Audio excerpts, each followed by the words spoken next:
ప్రభునందు నాకు అత్యంత ప్రియులారా, చదవబడినటువంటి లేఖన భాగము కొరింథీయులకు రాసిన మొదటి పత్రిక 17వ వచనాన్ని మనం ఒకసారి పరిశీలించినట్లయితే, ఎవడైనను దేవుని ఆలయమును పాడు చేసిన యెడల దేవుడు వానిని పాడు చేయును. దేవుని ఆలయము పరిశుద్ధమై ఉన్నది, మీరు ఆ ఆలయమై ఉన్నారు. దేవుని మాటలు మన వెలుగులో ఆశీర్వదించుగాక. ఆమేన్. ప్రభువునందు నాకు అత్యంత ప్రియులారా, క్రైస్తవ బోధకులు బోధించినటువంటి స్థలాన్ని మనం ప్రసంగ వేదిక అని అంటాం. ప్రసంగ వేదిక అంటే అర్థం తెలవాలి, ప్రసంగం అంటే అర్థం తెలవాలి, ప్రసంగంలో ఉన్నటువంటి రకాలు కూడా తెలుసుకుంటారు. మూల పునాదులు అన్నప్పుడు ప్రారంభ విషయాలు ఉన్నట్టుగా వాటి గురించిన సరైన అవగాహన ఉండాలి. ప్రసంగ వేదిక అంటే ఉజ్జీవం ఎందుకు ఆలస్యం అవుతుంది అనేటువంటి పుస్తకంలో లియోనార్డో రాబిన్ ఒక చక్కని మాట చెప్తారు.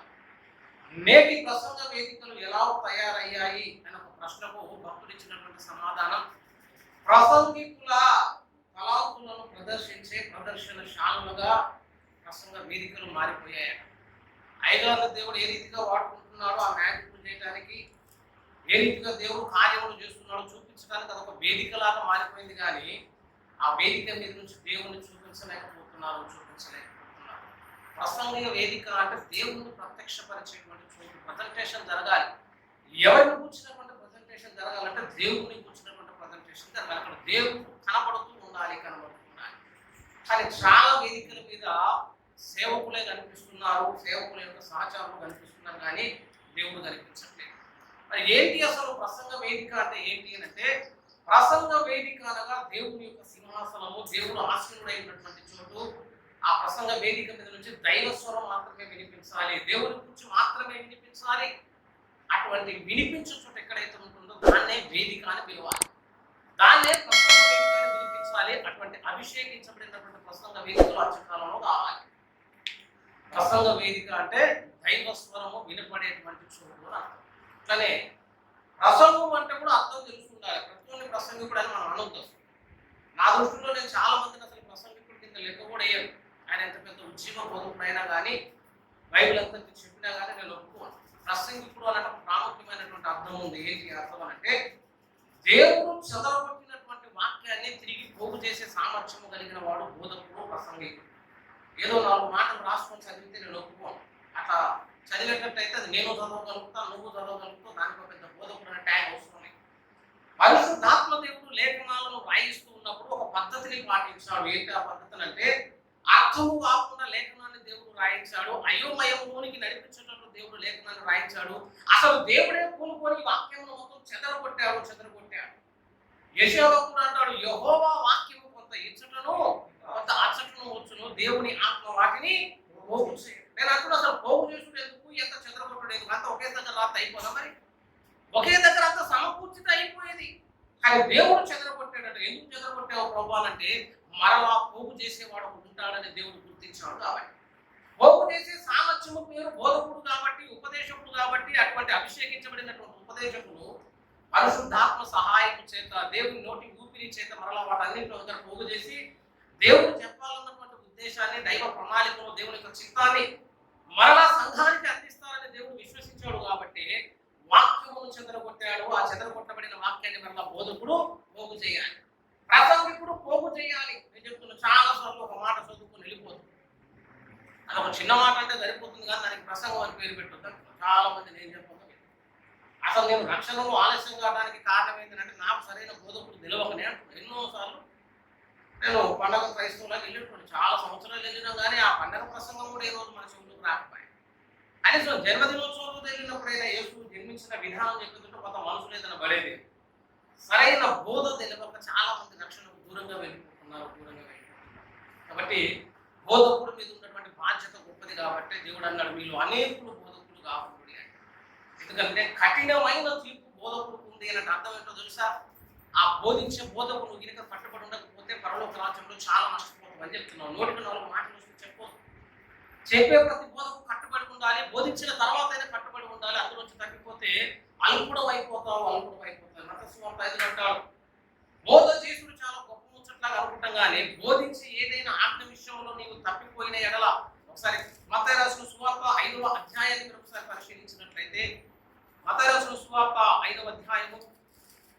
8 ఆకాశమును భూమి గతించిపోయినే గాని ధర్మశాస్త్రం అంతయు నెరవేరు వరకు దాని నుండి ఒక పొల్లైనను సున్నైనను తప్పిపోదని నీతో నిశ్చయముగా చెప్పుచున్నాను. కాబట్టి ఈ ఆజ్ఞలలో మిగుల అల్పమైన ఒక దానినైనను మీరి మనుషులకు అలాగూ చేయవలనని బోధించువాడు ఎవడో వాడు పరలోక రాజ్యమును మిక్కిలి అల్పుడు అనబడును అన్నాడు.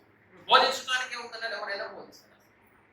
కానీ ఏ బోధ అయితే నువ్వు బోధిస్తున్నావో ఆ బోధలు నీకు తప్పిపోయిన ఎడల ఏమైపోతుందంటే సంఘమే ఉన్నతమైన స్థితిలోకి పోతుంది, కానీ అయ్యగారు మాత్రం కిందికి వెళ్ళిపోతున్నాడు. దేవుని రాజ్యంలో అల్పుడు అనబడును అంటే అర్థం ఏంటో తెలుసా? అసలు బోధించే బోధకు ముందు కట్టుబడి బోధన చేయాలి. లేదైతే ఏదో అడగకుండా 4 మాటలు చెప్పేసినంటే తర్వాత అయినా ఆ బోధకునికి నీ బతుకుని కట్టుకోగలగాలి. కాబట్టి బోధకునికి కఠినమైన తీర్పు. ఆ మాట చదువుకున్నప్పుడు నాకు చాలా సంతోషంగా ఉంది. ఎందుకంటే కఠినమైన తీర్పు అని నువ్వు అన్నావు. ఎందుకు కఠినమైన తీర్పు అంటే సరైన పరిచయం జరగకపోతే కఠినమైన తీర్పు. ఆ బోధనకి మనం సరైన రీతిగా బోధించగలిగితే దేవుడి దగ్గర ఉన్నతమైనటువంటి ఆశీర్వాదం కూడా అదే మాట ఉందని చెప్పు. బాధ లేదు, ఆనందమే ఉంది. ఎందుకంటే దాన్ని చక్కగా నెరవేర్చినప్పుడు దేవుడి దగ్గర బహుమానం కూడా రెట్టింపే ఉంటుంది, ఆశీర్వాదం కూడా రెట్టింపే ఉంటుంది.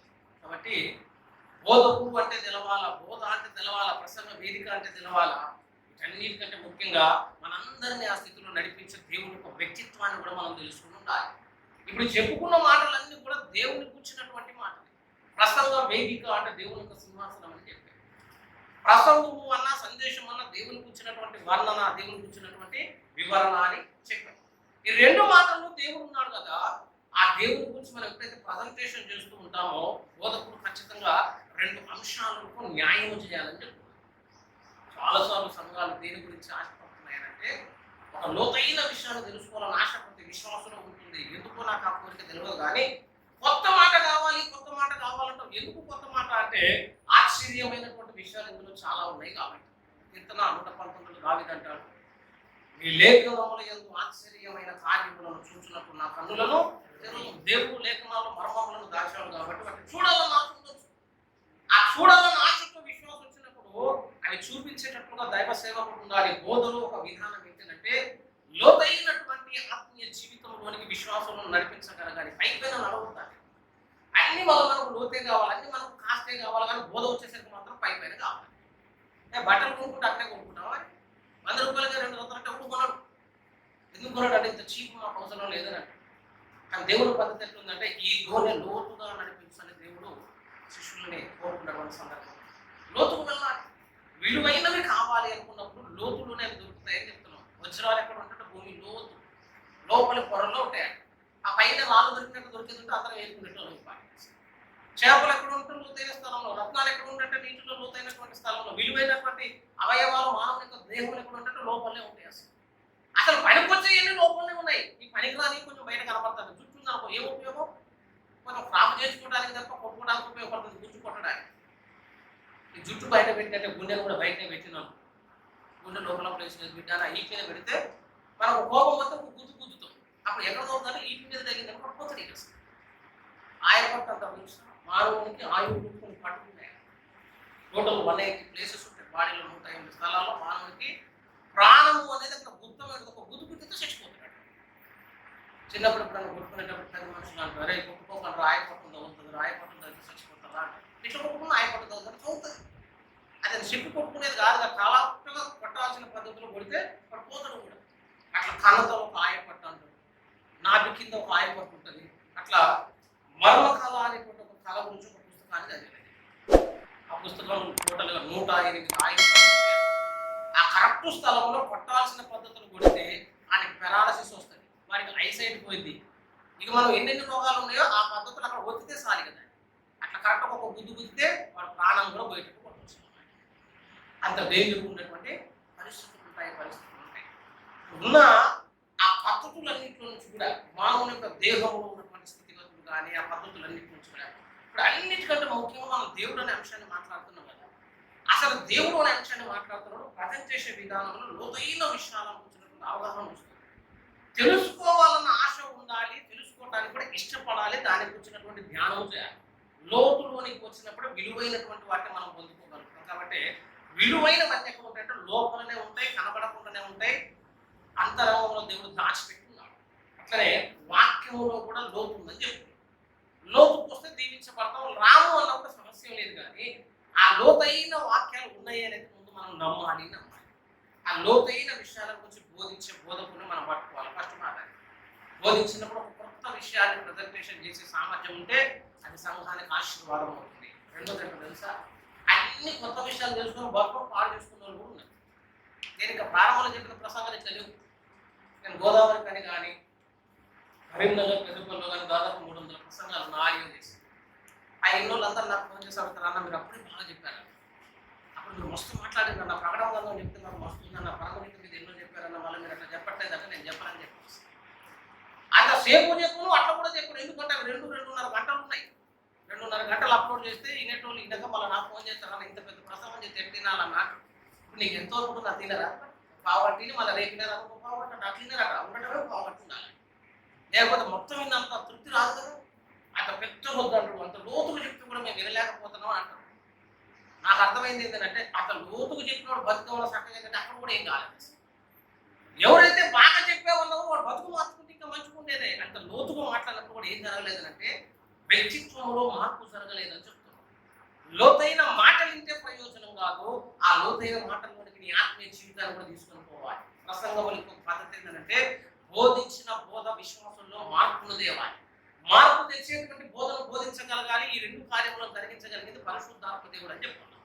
పేతురు ఒక ప్రసంగం చేశాడు, 3000 మంది మారినాడు. నేను 10 సార్లు చదివి అదే ప్రసంగాన్ని రికార్డు చేసి చెప్పినా అని చెప్తున్నాను. ఏ మాటలు అయితే పేతురు చెప్పాడో అవే మాటలు చెప్పాడు. ఎవరినైతే మీరు సిలువ వేసి చంపేశారో అతన్నే దేవుడు క్రీస్తుగా అభిషేకించాడని.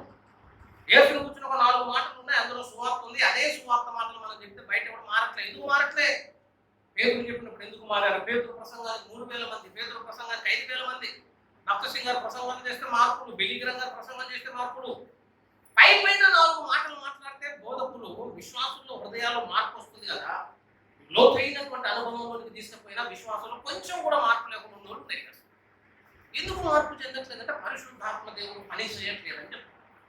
కాబట్టి బోధలో ఏముండాలంటే ధోరణులను లోతులోనికి నడిపించాలి. ఆ లోతైన అనుభవంలోనికి విశ్వాసులను కూడా డంపు చేయాలి, మార్చాలి.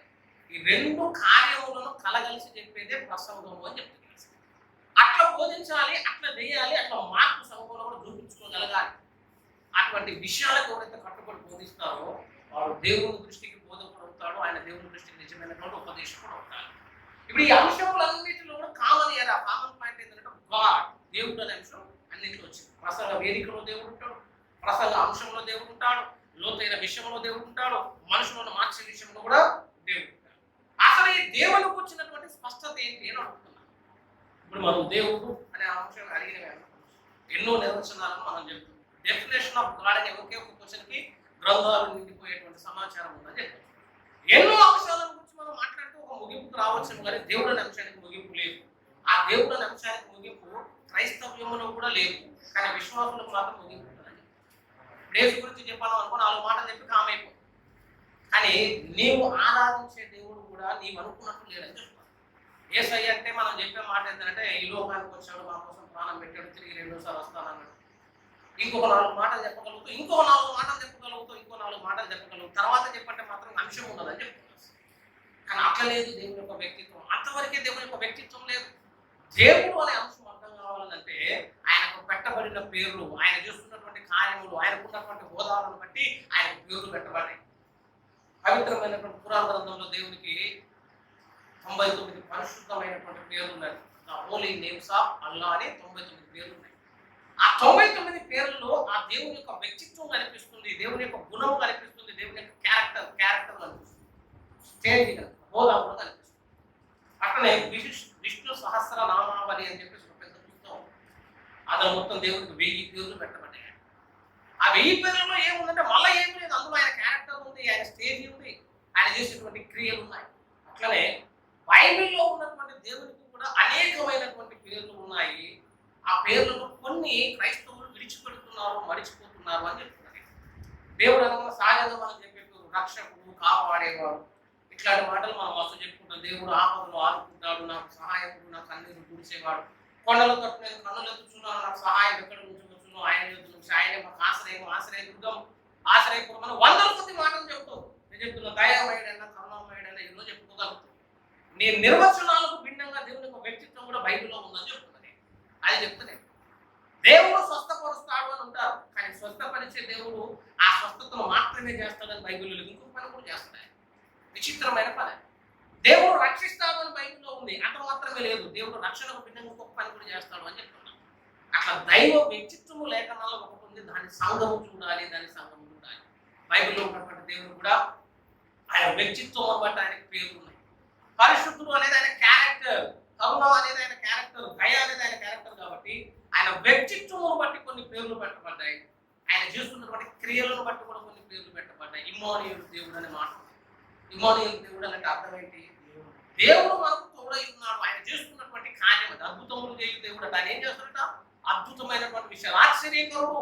మన ఆలోచనలకు భిన్నంగా దేవుడు కార్యం చేస్తాడు. కాబట్టి ఆయన క్రియలను బట్టి ఆయనకు ఒక పేరు, ఆయన వ్యక్తిత్వం బట్టి ఆయనకు పేరు. అట్లనే ఆయన ఉన్నటువంటి లక్షణాలు, ఆయన అదృశ్యుడు, అక్షయుడు, అద్వితీయుడు, సకల యుగాలలో రాజు అయి ఉన్నాడని 1 తిమోతి 1:17 చెప్పబడింది.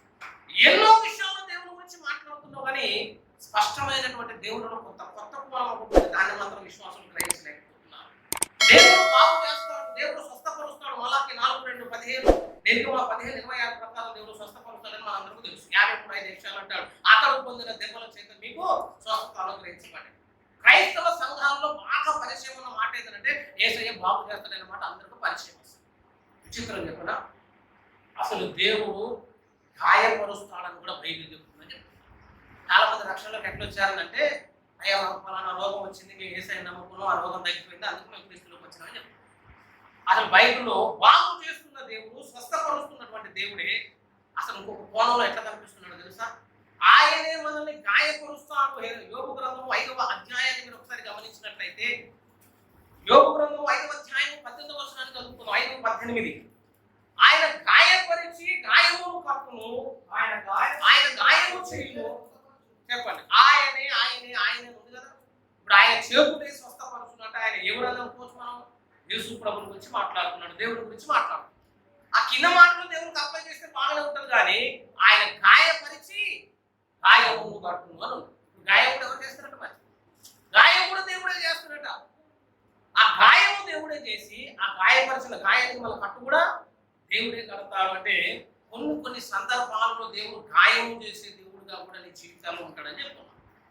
దైవ చిత్తానుసారంగా జరిగేటువంటి కొన్ని కార్యాలకు మనం ప్రశ్నించున్నాం. నాకు 2 బిడ్డలు చనిపోయినప్పుడు నన్ను కొంతమంది అడిగారు, అన్న మీ పిల్లలు ఎట్లా చచ్చిపోయినట్టు, ఎట్లా చచ్చిపోతారు నాకైతే పోయినదైతే తెలిసింది కదా. పోయినరు సమాధి కార్యక్రమం అంతా చేసేసిన, ఇప్పుడు దానికి ఇన్వెస్టిగేషన్ చేసి, దానికి పరిశోధన చేసి, ఫలితం కనుక ఏం సాధిస్తాం? సరే, ఒక కారణం తెలిసింది అనుకో, పోయి దేవుని అడుగుతాం, ఏం అడగటానికి లేదని చెప్తున్నాం. అట్లాంటి వాటి కోసం పరిశోధనే చేయొద్దని చెప్తున్నాం. దేవుడు గాయపరుస్తాడు అనే మాట ఉంది. ఆ గాయపరిచేటువంటి కార్యాలు అది నీ మేలు కొరకే గాయపరుస్తాడు అని చెప్తున్నాం. అది నీ ప్రయోజనం కొరకే ఆ గాయం అవుతుంది. దానివల్ల నీకు క్షేమాభివృద్ధి జరిగేటట్టుగా దేవుడు ఆ కార్యాన్ని కూడా వాడుకుంటాడు. అట్లా దేవుడిలో గాయపరిచేటట్టుగానే విశ్వాసుల్లో, సేవకుల్లో కూడా ఒక పద్ధతి ఉండాలి. చాలా మందికి స్వస్థత వరం ఉంది, స్వస్థపరిచే వరము గల దైవజనులు అని బోర్డు పెడుతున్నారు, కానీ అస్వస్థపరిచే దైవజనులని బోధ ఎవరు చేయట్లేదు. పౌలుకు ఒక వరం ఉందని చాలా మంది తెలుసు. పౌలు ప్రార్థన చేస్తే రోగాలు పోతాయి, పౌలు ప్రార్థన చేస్తే దయ్యాలు పోతాయి, పౌలు ప్రార్థన చేస్తే రోగాలు వస్తాయి. ఇది లేక ఇట్లున్నా లేక అయ్యా కళ్ళు బాగలేదయ్యా ప్రార్థన చేయి, కళ్ళు రావాలని చేయించుకోవచ్చు. కానీ మంచిగా ఉన్నోడు పౌలు దగ్గరకు వస్తే పౌలు వీడి కన్నులు పౌలు కాకుండా కన్నులు పోయినట్టు దీన్ని ఏమనవనాలి? మరి రోగం పోతేనేమో స్వస్థపరిచే వరం అన్నావు, కానీ ఆ దగ్గర పోతేనే రోగం వస్తుంది. మరి దీనికి ఏం పేరు పెట్టాలంటే అస్వస్థత వరం అని చెప్పాలి. మరి ఏం చెప్తుంది?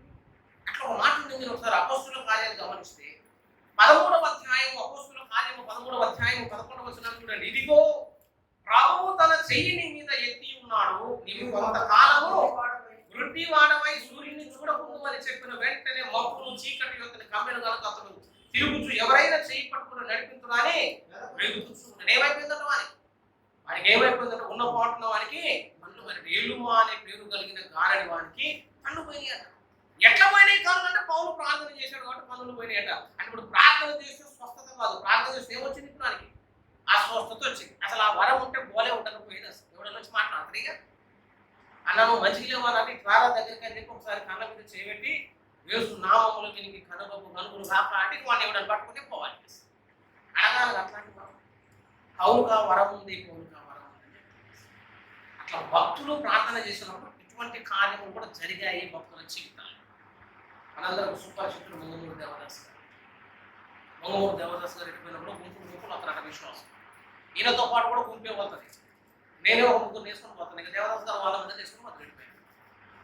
అంతమంది నేర్చుకుని పోతుంటే వేసుకుని పోయిన ఆయనకి బాగానే ఉంటుంది, కానీ ఆతిథ్యం చేసుకునేవాడికి ఇబ్బంది. మనం ఏదో వండి పెడతాం. మన ఆయన 10 మందిని నేర్చుకుని వస్తే ఏమన్నా వండి పెట్టాలా, ఎట్ట చేయాలా, పరిచయం చేయడం ఇబ్బంది కాదు. అట్లా దేవదాస్ గారు ఒక ఇంటికి పోగానే సుగామని చూసుకుంటారు. ఆయన ముందు భర్తలు ఏం లేదు, తీసుకుని పోవటం కానీ వండి పెట్టేదంతా అమ్మాయిలే. అమ్మగారు ఉండాలి, ఇబ్బంది. ఈయన తీసుకొని పోగానే నాకు అర్థమైపోయింది. ఈయన 50 మంది వచ్చారు, ఇప్పుడు 50 మందికి వండి పెట్టాలి, ఎందుకు వచ్చిన కొలుపు అని చెప్పి ఇక పాతకాలం తలలోకి పద్ధతి ఏంటంటే తలకాయ నచ్చిందనుకో తలకు గుడి కట్టుకొని పడుకుంటాయి. అది ఒక కొత్త వైద్య విధానం అనమాట. అది స్త్రీలకే వస్తుంది. అట్లా ఆ కొంగు గట్టిగా కట్టుకొని అట్లా వండుకుంటే తగ్గిపోయిందంటే మరి అది ఏం ట్రీట్మెంట్ మనకైతే తెలియదు, తగ్గుతుంది అన్నమాట. ఆమె కూడా ఈ భర్త లోపలికి వచ్చేసరికి మంచిగా తువాలా తలకి గట్టిగా చుట్టుకొని నీరసంగా పడుకుంది, శాంత కావట్లేదు అని అన్నదాన్ని. అంటే దేనికనంటే ఇప్పుడు నేను వండలేను, అంత ఆతిథ్యం చేయలేను, పెట్టాలని ఆశ ఉంటే నువ్వు పోయి మీద ఏదైనా పెట్టుకొని అర్థం అనమాట. అంటే నన్ను వదిలిపోతుంది. పాపం భర్త చూసుకునేసరికి నమ్మిండు. ఎందుకంటే పాపం అమ్మాయి అబద్ధం ఆడదు కదా, భార్య కదా, రోజు వండి పెడుతుంది, ఈరోజు మంచిగా లేదు అనుకుంటా, దుష్టుడు ఆమెను శోధిస్తున్నాడు అని చెప్పి ఈయన కూడా బయటకు వెళ్ళి ఆయన అయ్యగారు మా ఆవిడ కొద్దిగా తలనొప్పిందయ్యా, కాబట్టి ఆతిథ్యం చేయలేదు, నేను పోయి చేస్తాను అన్నాడు. అంటే లేదు లేదు ఏమైంది మీ ఆవిడ కంటే తలకాయ వస్తుందని అన్నాడు. పోయి ఒకసారి అడిగినా, ఎంత నష్టంలో అడిగిరా అని అన్నాడు. ఈయన కూడా భర్త మన లోపలికి వచ్చిండే ఆ భార్య అడిగాడు, తల వస్తుందని అంటే అవును అనుకుంటే ఎంత నష్టంగా అబ్బో తల పగిలిపోయేంత నస్తుందని అన్నాడు. సరే అని చెప్పేసి వచ్చింది. టైగర్ కూడా ఎంత వస్తుందంటే తల పగిలిపోయేంత వస్తుందంటే సరే ఆమెను అన్నాడు. అలాగే వీళ్ళు ప్రార్థన ప్రారంభిద్దాం అనేసరికి మనసులో అనుకున్నాము తలకాయ వస్తుంది. ఆ పెద్ద పెద్ద కేకలేసి తల వస్తుంది ఈ భర్తపై అడిగినట్టు ఇందాక నుంచి వస్తుంది అన్నావు కదా, నీకు కొత్తగా నచ్చుతుంది అంటే తల పగిలిపోయేంత వస్తుంది అంటే అప్పుడు కూడా పగిలిపోయేంత వస్తుంది అన్నావు కదంటే అప్పుడు నవ్వలేదని చెప్పింది. మరి ఇప్పుడు నస్తుందంటే వాళ్ళు ఇప్పుడు నస్తుందంటే ఎప్పటి నుంచి వస్తుందంటే నువ్వు వచ్చి మాట్లాడిపోయిన కాంతి వస్తున్నావు అన్నాడు. ఎక్కడి నుంచి వచ్చింది ఆ తనలో ఉన్నట్టు అయ్యగారు నోటి నుంచి వచ్చింది. కావాలంటే కదా భక్తులు అంటే ఇట్లనే లేవు. రోగాలు అయితే బాగు చేసేప్పుడు ఒక్కడే కాదు, పరిశుద్ధాత్మ దేవుడు పౌలు చేసినట్టు చేసిండు. మంగళూరు దేవదాసు గారు కూడా అటువంటి అద్భుతాలు చేశారు. ప్రభు సిద్ధమైతే అట్లాంటిది అడగండి. అప్పుడు ఎవడు మన ఎదురుగా నిలవాటి ఎవడు వచ్చి మాట్లాడితే నువ్వు మూగి వాడి వై ముందు నాక అంటే వాడికి వాడించడానికి కూడా ఏముంటుంది, ఇక సపర్యోగం కూర్చోవడమే. అప్పుడు నా దగ్గరకు వస్తే భార్యకేమో నోరు మూసేస్తే భర్తకేమో కళ్ళు మూసేస్తే ఇక గొడవ ఎదుకైతుంది. ఇక పంచాయతీ రాదు ఏసునామలో వీళ్ళిద్దరికి ఇట్లా కలుగును కాక అంటే వాళ్ళు ఎన్ని సంవత్సరాలు అయినా కూడా బాధ లేకుండా బతుకుని కట్టి వచ్చేసి మరి ఇది ఒక ఉంది అని తెలియదు. దాంట్లో దేవుడే న్యాయం చేస్తానని ఒక భావన చెబుతున్నాడు. దైవ సేవకులే ఇటువంటి కార్యములను జరిగించినట్టు మనకు లేఖనాల్లో కనిపిస్తుంది. అట్లనే దేవుడు రక్షిస్తాడు అనేది సుపరిచితమైనటువంటి మాట. దేవుడు బాగు చేస్తాడు, బాగు చేస్తాడు. మత్తయి సువార్త 1:21 తన ప్రజలను వారి పాపం నుంచి ఆయనే రక్షించును కనుక ఆయన యేసును పేరు పెట్టబడిన యేసు అనగా రక్షకుడు అన్నాడు. రక్షకుడు అంటే క్రీస్తు. కాపాడతాడంటే ఎన్నిటి నుంచి కాపాడతాడు, సమస్యల నుంచి కాపాడతాడు, రోగాల నుంచి కాపాడతాడు, ఇబ్బందుల నుంచి కాపాడతాడు. రక్షకుడు అంటే టైపులు ఏమైనా చేస్తాడు. కానీ ఏ దేవుడైతే కాపాడతాడని మనం బోధ చేసుకుంటున్నామో, ఏ దేవుడైతే బాగు చేస్తాడని బోధ చేసుకుంటున్నామో ఆ దేవుడిలో ఇంకొక కోణం ఉందని చెప్తున్నాం. ఏంటి ఆ కోణం అంటే ఆయన పాడు చేసే దేవుడు అని కూడా బైబిల్ చెప్తున్నాను. నేను అసలు ఈ మెసేజ్ టైటిల్ ఏం పెడదాం అనుకున్నా అంటే దేవుడు వాణిని పాడు చేయాలని పెడతాను. పెడితే మరి అది చూసుకుని ఏమంటారు, అసలు దేవుడే వారిని పాడు చేయాలంటే ఇదేం టైటిల్ అని వాడు ఖచ్చితంగా డౌట్ వస్తుంది ఎవరికైనా. అసలు అట్లా ఉందో లేదంటే ప్రసంగం వింటే తెలుస్తుంది. అసలు దేవుడు పాడు చేసలేదు సార్ నేను వెళ్ళిపోతే ఎప్పుడు కూడా దేవుడు పాడు చేస్తాడని బైబిల్ చూసేదని చెప్పింది. ఇప్పుడు మూలవాక్యం మనం చదువుకున్నాం. మూలవాక్యంలో ఏముంది, ఎవడైనను దేవుని ఆలయమును పాడు చేసిన ఎడల దేవుడు వారిని పాడు చేయాలి. ఇప్పుడు అందులో లేదా మరి ఈడున్నది నేను ఆడవాళ్ళకి ఇబ్బంది ఎందుకు అవుతుంది అంటే అవుతుంది, ఎందుకంటే వాడికి జరవడు కాబట్టి. ఇది చదివేటట్టయితే అప్పుడు నేను మాట్లాడే మాట ఎక్కడి నుంచి మాట్లాడినా వాళ్ళకి అర్థమైంది. దేవుడు పాడు చేస్తాడనంటే ఆశ్చర్యం కలవద్దు. ఎందుకో తెలుసా, అంత్యకాలంలో అసలు దేవుడు చేసే పనే ఇది అని చెప్తుంది. దేవుడు చేసే పనే ఇది. మీరు ఒక రోమ పత్రికలు చూడండి, బైబిల్లో ఉందో లేదో చూద్దాం. పాడు చేస్తాడు అదే. రోమిలకు రాసిన పత్రిక 1వ అధ్యాయం మీరు ఒకసారి గమనిస్తే 24వ వచనంలో 124 ఈ హేతువు చేత వారు తమ హృదయముల దురాశలను అనుసరించి తమ శరీరములను పరస్పరం అవమానపరచుకున్నట్లు అపవిత్రతకు ఎవరు అప్పగించినట్టండి? అపవిత్రతకు దేవుడు అప్పగిస్తున్నాడు. వాడు పారిపోవడానికి దేవుడు సహాయం చేస్తున్నాడు. ఆ 25 అట్టి వారు దేవుని సత్యమును అసత్యములకు మార్చి సృష్టికర్తకు ప్రతిగా సృష్టిమును పూజించి సేవించి యుగ యుగముల వరకు ఆయన స్తోత్రార్హుడై ఉన్నాడు. 26 అందువలన దేవుడు తుచ్చమైన అభిలాషలకు వారిని అప్పగించును. స్త్రీలు సైతం స్వాభావిక ధర్మమును విడిచి స్వాభావిక విరుద్ధమైన ధర్మమును అనుసరించుచు అటువలే పురుషులు కూడా స్త్రీ యొక్క స్వాభావిక ధర్మమును విడిచి పురుషులు అవాచ్యమైనది చేయుచు తమ తప్పిదములకు తగిన ప్రతిఫలమును పొందుచు ఒకరి ఏడల ఒకరు కామాసక్తులైన ఈ కార్యం ఎవరు చేస్తున్నారట? దేవుడు అప్పగిస్తున్నాడు చేస్తున్నారట. మంచి పని అది. ఎందుకు చేస్తున్నావు ప్రభు అంటే దానికి దేవుడు ఒక కారణం చెప్తాడని చెప్తాడు. మా మనసుకు సమయం ఇచ్చినప్పుడు నువ్వు దిద్దుకోవాలి. వ్యసనముల నుంచి బయటికి రమ్మని దేవుడు అవకాశం ఇచ్చినప్పుడు బయటికి రావాలి. సమయం ఇచ్చినప్పుడు దేవుడికి నువ్వు లోబడాలి. ఆ కాలంలో నువ్వు ఎప్పుడైనా నిర్లక్ష్యం చేసి దేవుని దీర్ఘశాంతం ఎప్పుడైనా తగ్గిస్తే ఆ బాగు చేసే దేవుడు నీ మీద రివెంజ్గా చేయడం దేవుడు మొదలు పెడతాడు. అప్పుడు బలహీనతలు కరిగిపోవడం సంగతి ఏమో కానీ బలహీనతలు ఏమైపోతాయిగా పెరగటం మొదలు పెడతాయి. ఎన్నో విషయాలు ఇట్లాంటి విషయాలు దేవుడు లేఖనంలో మాట్లాడాలని చెప్పి అసలు సత్యమును నమ్మకుండానే దేవుడు చేస్తాడు. తెస్సలోనికలకు రాసిన పత్రిక ఒకసారి గమనిస్తే మనం సత్యము అని ఎన్నోసార్లు మాట్లాడుతున్నాం కానీ ఆ సత్యము అనేది ఒక వ్యక్తి విశ్వసించకుండా దేవాతి దేవుడే కార్యం చేస్తాడు. తెస్సలోనికలకు రాసినటువంటి 2వ పత్రిక 2వ అధ్యాయము 11 ఇందుచేత సత్యమును నమ్మక దుర్నీతి యందు అభిలాష గల వారందరూ శిక్షానికి పొందుటకై అబద్ధమును నమ్మునట్లు మోసము చేయు శక్తిని దేవుడు వారికి ఎవరు మాట్లాడారు ఇక్కడ? దేవుడు. ఏం శక్తి అంటే మోసము చేయు శక్తి. మోసము చేయు శక్తి. నాకు చెప్పండి, ఇంతవరకు మనం నమ్ముకున్న దేవుడు ఎట్లాంటి దేవుడు అని నమ్ముకున్నాం? బైబిల్లో ఆయన ఎట్లాంటి దేవుడు అని ఉంది. కాపాడతాడని అనుకున్నావు కానీ పాడు చేస్తాడని బైబిల్ చెప్పబట్టి, స్వస్థపరుస్తాడని చెప్పుకున్నావు ఆయన గాయం కూడా చేస్తాడని ఉండబట్టి, అసలు ఆయనే అపవిత్రతకు అప్పగించి మన బ్రతుకులలో ఒక కొత్త విధానంలో దేవుడు పనిచేస్తాడు. ఇది దేవునిలో నూతన కోణం అని చెప్తున్నారు. అలా పాడు చేస్తాడంటే మనకు కొద్దిగా నమ్మకం కలగదు. అట్లా చేస్తాడన్న ఎంతైనా ప్రేమ కలిగినాడు నువ్వు అనొచ్చు. కానీ పాడు చేస్తానని చెప్పిన దేవుడు 10 మందిని పాడు చేసి కూడా చూపెట్టింది. ఎందుకంటే మునుపు జరిగింది మళ్ళీ జరగాలిగా. నువ్వు నమ్మవు కదా, నువ్వు మళ్ళీ అట్లా చేస్తావు కదా, మళ్ళీ నీ బతుకు కూడా కార్యం జరిగినప్పుడు ఒక మాకన్నా ఒక పాఠం తెలవాలి, మాకన్నా ఒక పాఠం తెలవాలి. నేను పాడు చేస్తాడన్న దేవుడు చాలా క్యాలిక్యులేటెడ్గా అన్నాడని చెప్తున్నాను. ఎవరిని పాడు చేస్తాడనంటే అనువుని దేవుడు ఎప్పుడూ పాడు చేయని చెప్తాడు. కొన్ని సంస్థలు ఉన్నాయి, వారు గుడులను గూలగొట్టి బైబిల్ చేసి విశ్వాసాలందరి మీద నానా దుర్భాషలు ఆడుతున్నప్పుడు అందులో ఎప్పుడు చచ్చిపోవచ్చు. సోషల్ మీడియాలో చూస్తే మనకైతే బీపీ పెరుగుతూ ఉంటుంది కానీ వాడు మంచిగా గుండ్రాయిలా ఉంటాడు. అసలు మనం అనుకుంటాం ప్రభావ మీద తొందరగా తీసే ప్రభావ వీడు ఘోరంగా మాట్లాడుతున్నాడు, ప్రభావ మరియమ్మ పరిశుద్ధత మీద మాట్లాడుతాడు, యేసయ్య జన్మ మీద మాట్లాడతాడు. ఈ మాటలు మీద నేను తట్టుకోలేకపోతాను, ఇటువంటి పాపాలు నేను సహించలేదు, నేను ఎమ్మట కొట్టే ప్రభావం ఎంత ప్రార్థన చేసిన దేవుడు వినడని చెప్పి విన్నాడు. అట్లా వినే దేవుడు అయితే భక్త్ సింగ్ గారు ఇంకా బతుకున్నట్టు కాదు, సాధు సుందర్ సింగ్ గారు బతుకున్నట్టు కాదు, అసలు బైబిలే ఉండేది కాదని చెప్తున్నారు. ఎందుకో తెలుసా? భక్త్ సింగ్ గారు బైబిల్ తీసేసి బైబిల్ కాల్చి చెప్పినట్టు అప్పుడే భక్త్ సింగ్ గారిని మొత్తం ఎప్పుడు సగం నాడు ఉండేది ఉండదు. సాధు సుందర్ గారు కూడా ఏసైకి ఇష్టం లేదు. అసలు పౌలు స్త్రీలను ఇంటింటా వచ్చే సంఘమును అపరిమితంగా హింసించారు. అప్పుడే పౌలను మొత్తం అయిపోయింది. పౌలను కూడా తీసేస్తుంటే 11 పత్రికలు ఎవరు రాసేటప్పుడు క్రైస్తవానికి పునాది ఎవరు చెప్పేటోళ్ళు, పునాది సిద్ధాంతాలు ఎవరు ఏర్పాటు చేసేటోళ్ళు. వాళ్ళు ఎవరిని ముట్టలేదని చెప్తున్నా, దేవుడు ముట్టడని కూడా చెప్తున్నా. ఎందుకు ముట్టడో తెలుసా? వాడికి క్రీస్తు ప్రేమ తెలియదు, దేవుని యొక్క గొప్పతనం తెలియదు, దేవుని యొక్క వ్యక్తిత్వం తెలియదు. కాబట్టి తెలవని వాడి మీద దేవుడు ఎక్కువ కోపాన్ని చూపించాలి. దేవుడు పాడు చేస్తానన్నది సంఘములకు వెలుపల ఉన్న వారిని కాదు, దేవుడు పాడు చేస్తానన్నది సంఘం లోపల ఉన్న వాళ్ళని అని చెప్తుంది. ఇది ఇంకా విచిత్రంగా లేదు. మనల్ని పాడు చేస్తాడు, చేస్తాడు. ఎందుకు చేస్తాడంటే నీకు బుద్ధి సరిగా రాలేదు కాబట్టి చేస్తాడు.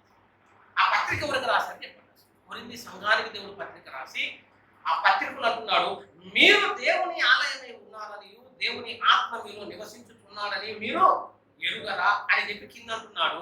ఎవడైనా దేవుని ఆలయమును పాడు చేసిన ఎడల దేవుడు వాడిని ఆలయమై ఉన్నవాడి మీదకి దేవుని కోపం వస్తుంది అని చెప్తున్నాడు. రక్షణ పొంది మళ్ళా తాగుతావు, రక్షణ పొంది పరిశుద్ధతలో ఉండవు, రక్షణ పొంది పాపాలు ఉంటావు.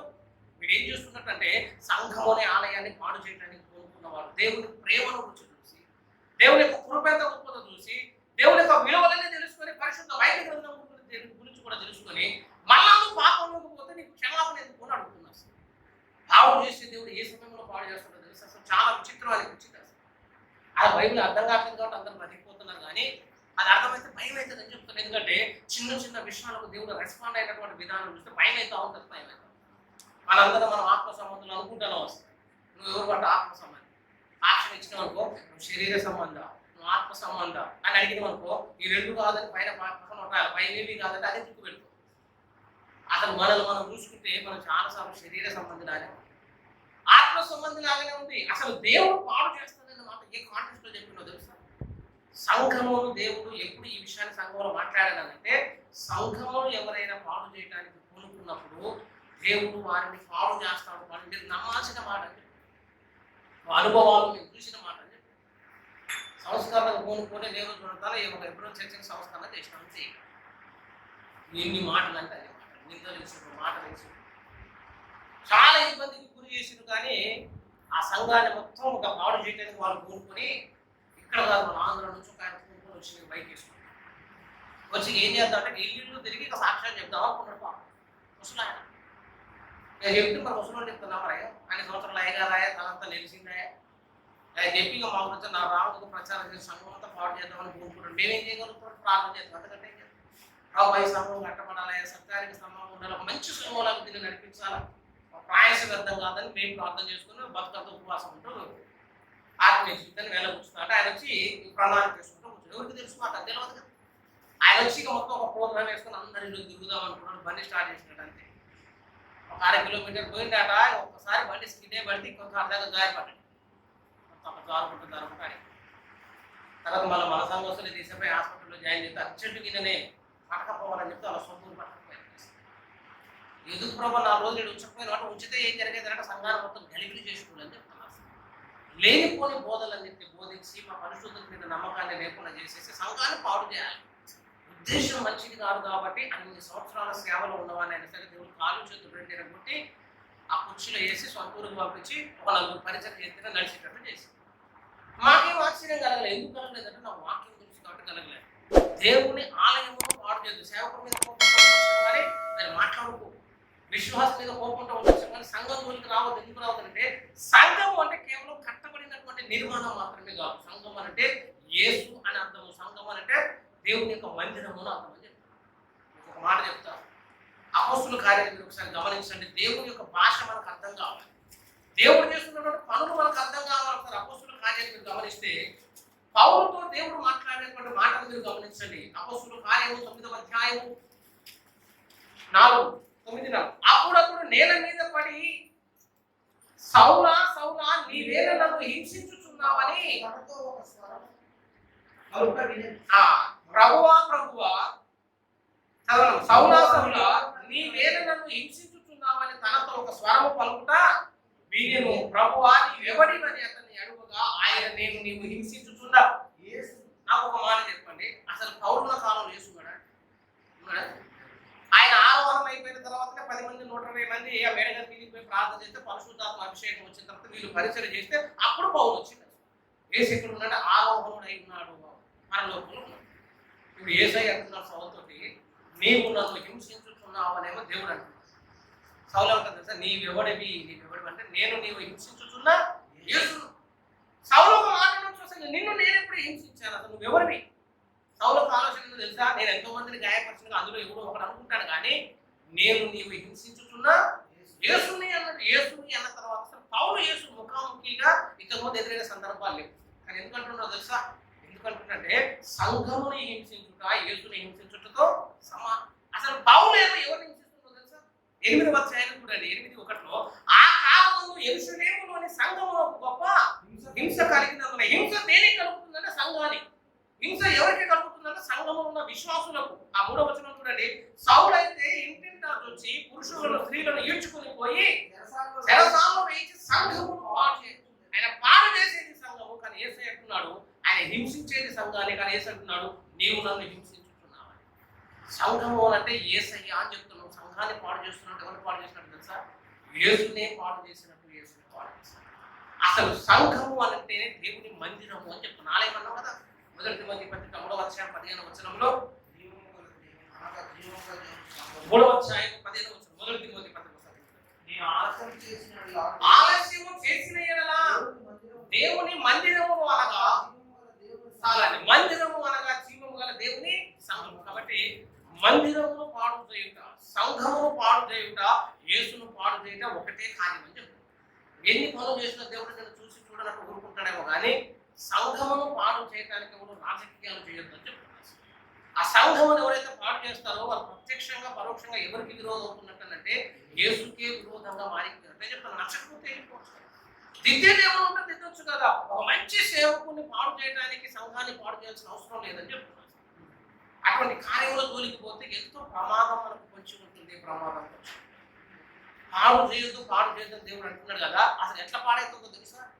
అదేదో పెద్ద రాజకీయ కుట్ర కాదు. పౌలు అంటున్నాడు, సంఘంలో ఐక్యత లేకుండా, పొసగకుండా, ఒకడంటే ఒకడు పడకుండా ఎవరైతే కట్టుకుంటారో, ద్వేషంగా విరోధంగా గోడలు కడతారో అప్పుడు ఏమైపోతుందంటే సంఘం పాడైతుంది. అసలు ఇంత పెద్ద మాట అంటే నేను అనుకున్న పైన కింద చదువుకొని ఏం పాపం చేశారో ఇంత పెద్ద మాట అనేది చదువుతాడు. ఏమి లేదని అదేముందో తెలుసా? కొరింథీ సంఘంలో భయంకరమైనటువంటి ఐక్యత లేని స్థితి ఉందట. ఒకడంటే ఒకరికి పడదా. అసలు అక్కడ అపోలో ముచ్చట కాదు, పౌలు చెప్పేది పేతురు ముచ్చట కాదు, పౌలు ముచ్చట కాదు. అసలు అట్లాంటి గ్రూప్స్ కాదు. మీరు ఉన్నది ఒకసారి మీరు కొరింథీ పత్రిక చూస్తే, కొరింథీలకు రాసినటువంటి మొదటి పత్రికలో పౌలు అంటాడు ఇవంతా కూడా సాదృశ్యంగా చెప్తున్నాడు. సాదృశ్యంగా చెప్తున్నాడు. 4వ అధ్యాయం 6వ సహోదరులారా, మమ్మల్ని చూచి లేఖనముల యందు రాసి ఉన్న సంగతులను అతిక్రమింపకూడదని నేర్చుకుని మీరు ఒకరి పక్షమున మరి ఒకరి పక్షమున మీరు ఉప్పొంగకుండానట్లు ఈ మాటలు మీ నిమిత్తమై నా మీదను అపోలో మీదను పెట్టుకుని సాదృశ్య రూపంగా చెప్పి ఉన్నాను. అసలు సంఘంలో ఒక వివాదం జరుగుతుంది. ఏంటో తెలుసా? ఒకడు ఒక బ్యాచ్ పెట్టుకుని వాడు ఆ గుంపు అంటున్నాడు, ఇంకొకటి ఈ బ్యాచ్ పెట్టుకుని ఈ గుంపు అంటున్నట. ఆ ఇద్దరి గుంపుల మధ్య వివాదాలు వస్తున్నాయి. కలహము ఉన్నవి, ఐక్యత లేని స్థితి ఉంది. మీరు ఒకసారి కొరింథీ పత్రిక 3 చూస్తే, మొదటి కొరింథీ పత్రిక 1వ అధ్యాయం 11 మొదట, సహోదరులారా మీరందరూ ఏక భావముతో మాట్లాడవలనని మన ప్రభు అయిన యేసు పేరిట మిమ్మల్ని వేడుకుంటున్న ఆ సంఘంలో లేనిది ఆ సమస్యలు అని చెప్తున్నాం. లేవు, ఏక తాత్పర్యం లేదు. ఒకరు మీటింగ్ పెడదామనంటే ఇంకొక గుంపు వద్దంట, ఇంకోళ్ళు ఏమైనా చేద్దామనంటే ఇంకొక గుంపు వద్దంట. గుంపులు తయారయ్యారు. ఇంకొక మాట కూడా 4లో అంటాడు, మొదటి కొరింథీ పత్రిక 3వ అధ్యాయం 4వ వచనం, ఒకడు నేను పౌలు వాడను, మరి ఒకడు నేను అపోల్లో వాడనని చెప్పుచున్నాడు. మీరు ప్రకృతి సంబంధులైన మనుషులు కాదా. 3వ వచనం, మీరు అసూయయు కలహములు ఉండగా మీరు శరీర సంబంధులైన మనుషులు నడుచుకున్న రీతిగా మీరు నడుచుకును. కలహము అసూయలు ఎవరిలో అయితే ఉండి సంఘ ఎదుగుదలకు ఆటంకంగా ఉండి వారు కార్యములు చేస్తున్నారో వాళ్ళకి దేవుడు అన్నటువంటి మాట శరీర సంబంధులు. ఎవరైతే వివాదాలను గుంపులు ఏర్పరచుకుంటున్నారో వారిని దేవుడు ప్రకృతి సంబంధులు అన్నాడు. అటువంటి కార్యములు జరుగుతున్న సంఘస్థులతో పౌలు చెప్పినటువంటి మాట, మీరు ఆలయమును పాడు చేస్తే దేవుడు మిమ్మల్ని పాడు చేస్తారు. వాళ్ళకు వాక్యం తెలుసు, వాళ్ళకు పరిశుద్ధాత్మ వరాలు ఉన్నాయి, కానీ వాళ్ళలో లేనిది ఏంటంటే దేవుడికి వచ్చినటువంటి ఒక స్థిరమైనటువంటి భక్తి లేదు. అసూయ ఉన్నందుకు, కలహం ఉన్నందుకు దేవుడు ఏం చేస్తుంటే వాళ్ళ దేవుడు పాడు చేస్తాడని మాట్లాడారు. చేస్తున్నారు. కొరింథీ సంఘాన్ని దేవుడు పాడు చేసినట్టు ఇక విచిత్రం ఏం లేదని చెప్తున్నాం. మా దేవుడికి రాడు అనుకోవడానికి లేదు. అసలు చరిత్రలో దేవుడు ఎన్నో కార్యాలు చేస్తాడు. అసూయ ఉన్న వారిని, కలహమును రేపుతున్న వారిని దేవుడు మట్టు పెట్టాడని చెప్తాడు. 2 మాటలు ఉన్నాయి కదా. అసూయయు కలహమును మీలో ఉన్నందుకు మీరు శరీర రీతిగా నడుచుకున్న మనుషులు గారా. అసలు పాడు చేస్తాడో లేదో ఒకే ఒక ఇన్సిడెంట్ తో మనకు క్లారిటీ వస్తుంది. దేవుడు పాడు చేశాడు. ఎవరిని పాడు చేశాడంటే ఉన్నతమైనటువంటి స్థితిలో ఉన్న వారిని పాడు చేశాడు. సంఖ్యాకాండం 16వ అధ్యాయం చూస్తే మీకు కొరాహు అనే వ్యక్తి కనిపిస్తుంది. సంఖ్యాకాండం కొరాహు అనేటువంటి వ్యక్తి సామాన్యమైనటువంటి వ్యక్తి కాదు. అతను ఎట్లాంటి వ్యక్తి అంటే అసలు మోసే తర్వాత ఆధిపత్యం కలిగించేటువంటి స్థాయిలో నాయకుల పురుషుడు.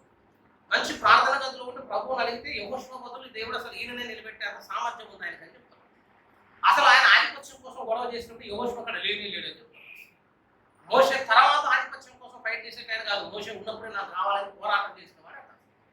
అసలు మోసే లాంటి నాయకుడు ఒకటి ఉంటే, మాదిరికరమైన నాయకుడు మనం అందరం ఆయన నమ్ముతా ఉంటే, మోసే నాయకుడు సరిగా లేదు, నేను మిమ్మల్ని మంచిగా నడిపిస్తానని చెప్పేసి 250 మంది నేను అనుకూలపరుచుకున్నాడు. కుదిరే పనేనా?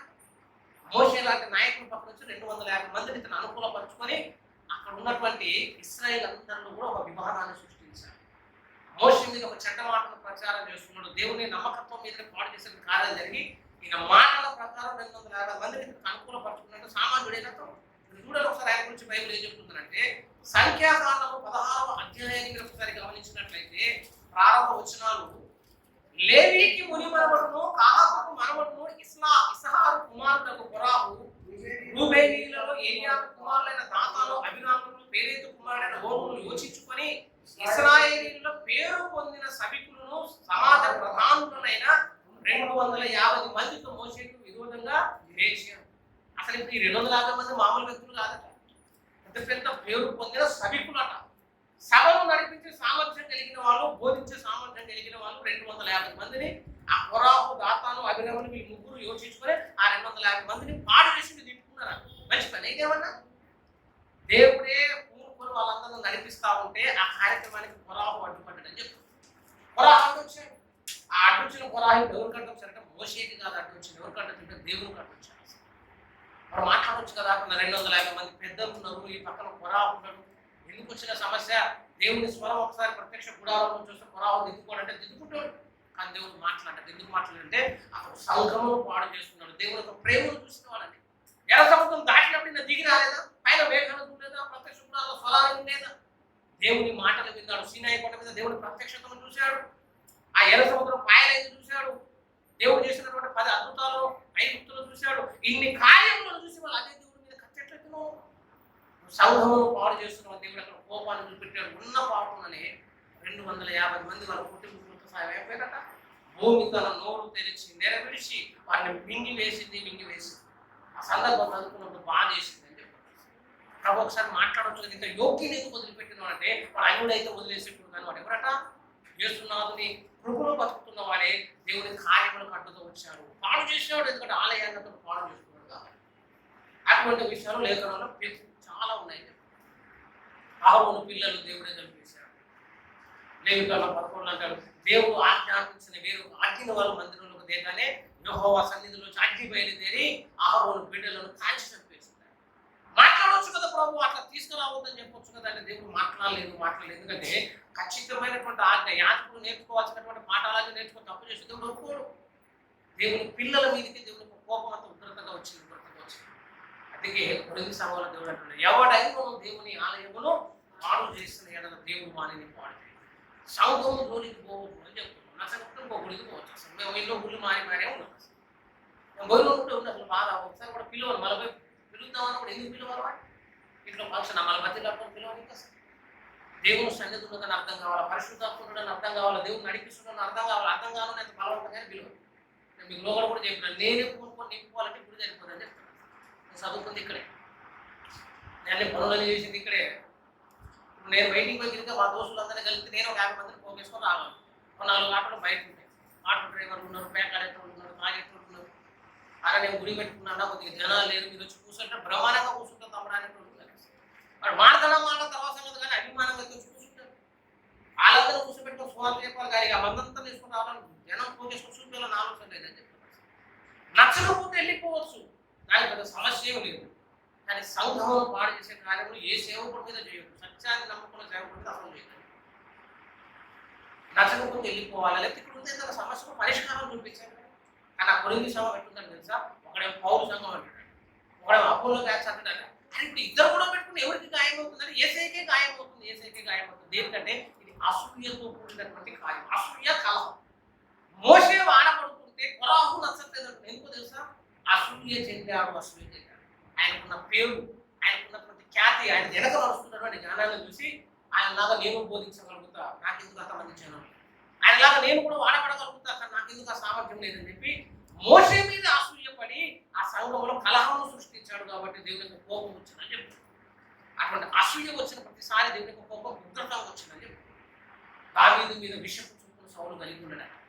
సౌలును దేవుడు మొత్తాడు. తర్వాత అధ్యాయంలో రాహేలు తన అక్క విషయమై అసూయపడను అన్నాడు. దేవుడు ఏమో గర్భఫలాన్ని వస్తాడు. అసూయపడిన ప్రతిసారి దేవునికి కోపం వస్తుంది. అటువంటి సంఘంలో అటువంటి కార్యములు జరగకుండా విశ్వాసం చేయాలంటే జాగ్రత్త చేసుకోవాలి. పాడైపోయే పరిస్థితి వస్తే దాన్ని చక్కపరచడానికి కోరుకుంటే ఆయన సంస్కర్త, ఆయన పక్షంగా దేవుడు నిలవబడతాడు, అతని దేవుడు బలపరుస్తాడు. కాబట్టి సంఘంలో జరుగుతున్నటువంటి కార్యములలో మన ప్రవర్తనను పరిశీలన చేసుకోవాలి. చాలాసార్లు సంఘాన్ని మనం పాడు చేస్తున్నామని తెలియకుండా పాడైపోతాం. అందుకని దేవుని ఆలయంలో వచ్చినప్పుడు మన ప్రవర్తన అంతా కూడా ఎట్లా చూసుకోవాలంట? జాగ్రత్తగా సరి చేసుకోవాలి.